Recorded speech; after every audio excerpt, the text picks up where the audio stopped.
This is a WW3 Emergency update. It's currently Saturday, January 27th, 2024, and the time is 3:01 p.m. Eastern Time here in the United States. We open with the states of Florida and Oklahoma to send their National Guard to Texas, and the U.S. to move their nukes to the U.K.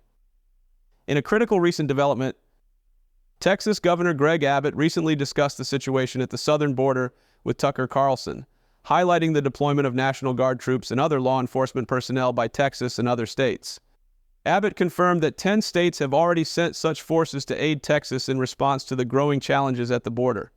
This move is part of a broader effort by Texas to maintain and strengthen border security, particularly in light of the Biden administration's pressure to allow Border Patrol agents to remove razor wire barriers that Texas had installed.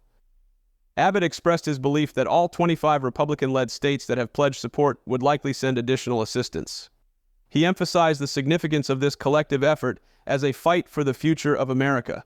This stance is in line with the joint statement issued by 25 Republican governors, criticizing the Biden administration for not enforcing immigration laws and allowing mass parole of migrants who entered the country illegally. These governors have pledged to stand in solidarity with Texas, using every tool and strategy to secure the southern border. Governor Abbott also addressed the possibility of the Biden administration attempting to take control of the Texas National Guard. He expressed readiness for any potential confrontation, stating that it would be a surprise and a boneheaded move if such an event were to occur. Abbott assured that Texas is prepared to continue its current activities at the border, highlighting the collaboration between the Texas National Guard, the Texas Department of Public Safety, other Texas law enforcement officers, and National Guardsmen from other states in this effort. The situation at the border and the deployment of troops from various states underscore the complex and politically charged nature of immigration and border security in the United States. The ongoing border dispute between Texas and the Biden administration has escalated due to various actions and incidents, particularly in relation to the Texas National Guard and state troopers' efforts to fortify the border. The core of the conflict lies in the differing approaches to border security and immigration enforcement between the Texas state government and the Biden administration. Texas has taken aggressive actions to stop illegal crossings, which includes deploying the Texas National Guard and state troopers to erect concertina wire and restrict access to certain border areas. One of the focal points of this conflict is Shelby Park, a 47-acre park in Eagle Pass on the bank of the Rio Grande, which has seen a significant number of migrant crossings. Despite a U.S. Supreme Court order, which did not explicitly state whether the Border Patrol agents were allowed access to the park or if the state had to remove the concertina wire, Texas has continued its efforts to secure this area. The Supreme Court's decision vacated a lower court ruling that had previously prevented Border Patrol agents from cutting the state's concertina wire to apprehend people who had already crossed the river. This led to some Republican lawmakers suggesting that Texas should defy the Supreme Court's ruling. Governor Greg Abbott defended Texas's actions, asserting the state's right to continue its border security measures. He accused President Biden of failing to enforce existing immigration laws and claimed, without providing evidence, that instead of prosecuting immigrants for illegal entry, the Biden administration has sued Texas for its actions to secure the border. A notable incident that intensified this standoff was the drowning deaths of 3 migrants near Shelby Park, which highlighted the practical implications of restricted access for federal agents. The Department of Justice filed a request with the Supreme Court to grant federal agents access to this portion of the border occupied by the Texas National Guard and the Texas Military Department following the drownings. Former President Donald Trump urged all willing states Thursday to send National Guard troops to Texas to stop the unprecedented level of illegal immigration at the southern border, as Texas Governor Greg Abbott makes a stand against President Joe Biden's administration. In a move reminiscent of Cold War strategies, the U.S. is reportedly stationing nuclear weapons in the U.K., stirring the pot of global tension. NATO, meanwhile, conducts what is labeled as an exercise, but to the discerning eye, appears more like a forward deployment involving an impressive assembly of 90,000 troops from various countries. This display of power, however, might just be a facade covering deeper vulnerabilities.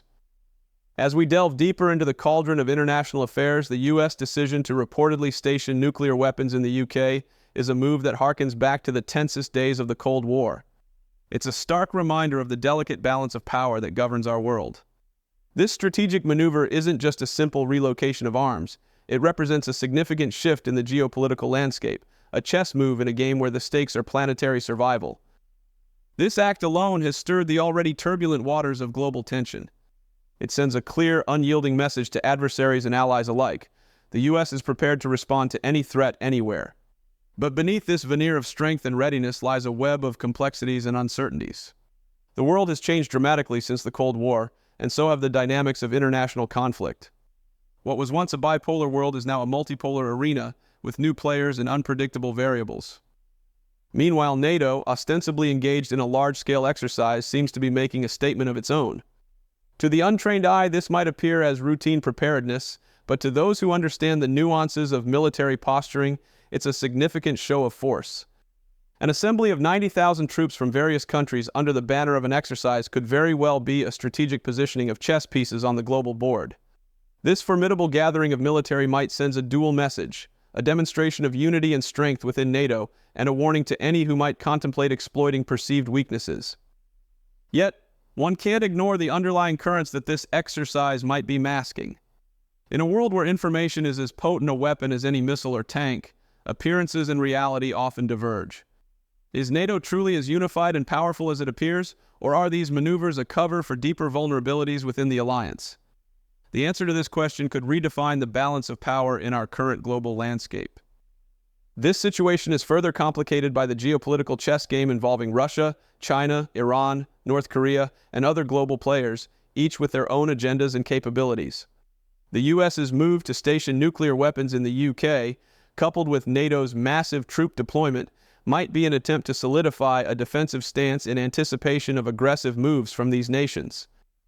In another recent critical development, the U.S. Central Command announced that its forces destroyed an anti-ship missile in Houthi-controlled territory in Yemen. This missile, aimed into the Red Sea, was deemed an imminent threat to merchant vessels and U.S. Navy ships in the region. The decision to strike was communicated via a post on X, formerly known as Twitter. This action follows a series of hostile incidents. The USS Carney, a U.S. Navy destroyer, was targeted by a Houthi missile while patrolling in the Gulf of Aden. The missile was intercepted, marking the first time a U.S. warship has been directly targeted by the Yemen-based rebels. On the same day, the Marlin Luanda, an oil tanker, was hit by a missile, resulting in a fire. The Houthi military spokesperson confirmed their responsibility for the attack. Following this, a British oil tanker in the vicinity issued a distress call reporting damage. The USS Carney and other ships provided assistance with no injuries reported. Additionally, a Panama-flagged India-affiliated oil products tanker in the Red Sea near Yemen reported 2 missile explosions in the water nearby, although no damage or injuries occurred. These attacks come in the wake of a new round of strikes by Britain and the United States targeting Iran-backed rebel sites in Yemen. These strikes hit radar installations, missile launch sites, and an underground weapons storage facility. The Houthis, who have been attacking vessels in the Red Sea and the Gulf of Aden since November, state their actions are in support of Palestinians in conflict with Israel. The U.S. has condemned the Houthis for disrupting international supply chains and infringing on navigational rights and freedoms, escalating tensions in a region already on edge with the prospect of wider conflict. In the Middle East, a region historically fraught with tension and conflict, we find ourselves witnessing a particularly ominous escalation. Israel and Hezbollah, long-standing adversaries, now seem poised on the brink of a potentially devastating confrontation. The situation is laden with a sense of impending conflict. Hezbollah's strategic retreat, moving its elite Radwan forces 10 kilometers away from the Israeli border, is not a gesture of peace, but a tactical repositioning. It's a move that speaks of anticipation, of preparing for a larger, more aggressive engagement. This retreat, rather than diffusing the situation, has only heightened the sense of imminent conflict. This tension between Israel and Hezbollah is not an isolated conflict. It's a critical piece in a larger, more complex geopolitical puzzle involving multiple nations and non-state actors. Each move, each escalation reverberates throughout the region, influencing and being influenced by the broader dynamics at play. In this high-stakes environment, the international community watches with a mix of apprehension and urgency. The potential for a full-scale conflict between Israel and Hezbollah is a trigger that could set off a chain reaction of events, drawing in regional powers and perhaps even global ones. The uncertainty and volatility of the situation make it a flashpoint with the potential to reshape the geopolitical landscape of the Middle East. In the vast and dynamic theater of Asia, the geopolitical landscape is being reshaped by the formidable actions of 2 nations, China and North Korea. Their recent maneuvers have added significant layers of complexity to an already intricate international puzzle, signaling a potential shift in the regional balance of power. China, with its increased military activities around Taiwan, is not just flexing its military muscle, but also sending a clear, unequivocal message of its intentions and capabilities. These maneuvers, more than mere posturing, are indicative of China's strategic aspirations regarding Taiwan. The frequent patrols and exercises around the island nation represent a tangible threat, a looming shadow over Taiwan's autonomy and security. This heightened military activity serves as a stark reminder of China's growing assertiveness in the region and its willingness to challenge the status quo. The situation is further complicated by Taiwan's response. In an act of defiance and self-preservation, Taiwan has initiated a new round of conscription, extending mandatory military service from 4 months to a year. This significant increase in military preparedness is a clear indication of the seriousness with which Taiwan views the threat from China. The deployment of air defense batteries to the southern part of the island last week is yet another testament to the escalating tensions and the readiness for potential conflict. Meanwhile, North Korea adds another dimension to the regional tensions with its nuclear developments. The operation of a new reactor at its primary nuclear weapons development site, capable of producing enough plutonium for around a dozen nuclear weapons annually, is a development of grave concern. This advancement in North Korea's nuclear capabilities is not just a regional issue but a global one, as it poses a direct challenge to international non-proliferation efforts. The implications of these developments in China and North Korea are far-reaching. They not only heighten the risk of military conflict in the region, but also have the potential to draw in major global powers, further complicating an already volatile situation. The actions of these two nations are reshaping the strategic landscape of Asia, challenging existing alliances, and testing the resolve of international communities and institutions. As these developments unfold, the world watches with a mix of concern and caution. The increasing military activities by China and the nuclear advancements by North Korea are not just regional concerns. They are chess moves in a global game of power and influence. The potential consequences of these actions are profound, as they could redefine the geopolitical contours of Asia and impact the global balance of power. In this ever-evolving scenario, the international community is faced with the challenge of responding to these developments in a manner that ensures regional stability and prevents escalation into a larger conflict. The stakes are high, and the next moves on this geopolitical chessboard will be crucial in determining the future of Asia and indeed the world. Venezuelan President Nicolas Maduro has recently alleged that his government successfully foiled an assassination plot orchestrated by what he has described as actors from U.S. intelligence agencies and the Colombian army. This sensational claim has raised eyebrows in international circles, adding another layer of complexity to the already intricate political landscape of Venezuela. President Maduro made these accusations during a recent address to the nation, where he asserted that his government had thwarted a significant assassination attempt against him. According to Maduro, the plot was orchestrated by individuals affiliated with U.S. intelligence agencies, although he did not specify which agencies were involved. Additionally, Maduro implicated the Colombian army, suggesting that elements within the Colombian military were complicit in the alleged conspiracy. Notably, President Maduro has not provided detailed evidence or specific information regarding the alleged plot. As a result, the international community remains largely in the dark about the specifics of the purported conspiracy.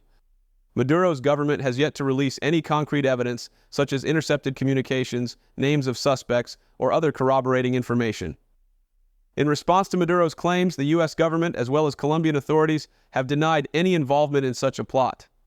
The U.S. State Department has labeled Maduro's allegations as baseless and suggested that they are part of a pattern of disinformation campaigns by the Venezuelan government. Colombia, a longtime regional rival of Venezuela, has also dismissed the accusations and emphasized its commitment to regional stability. Venezuela has been mired in a protracted political and economic crisis, marked by international sanctions, hyperinflation, and a deepening humanitarian situation.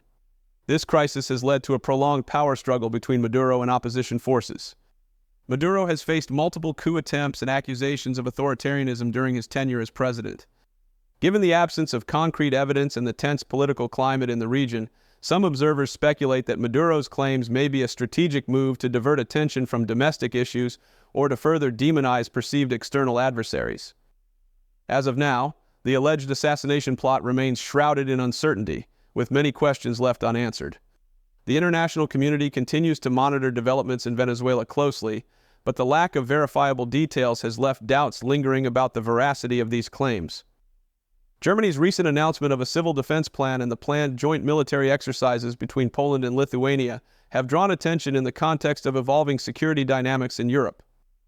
Germany has unveiled a civil defense plan, signaling its commitment to enhancing its preparedness for various contingencies and crises. This initiative involves collaboration between German security authorities, emergency services, industry partners, and allies. The civil defense plan's key components likely include the preparation of shelters, improvement of crisis management capabilities, training of volunteers, and enhancement of first aid skills among the civilian population.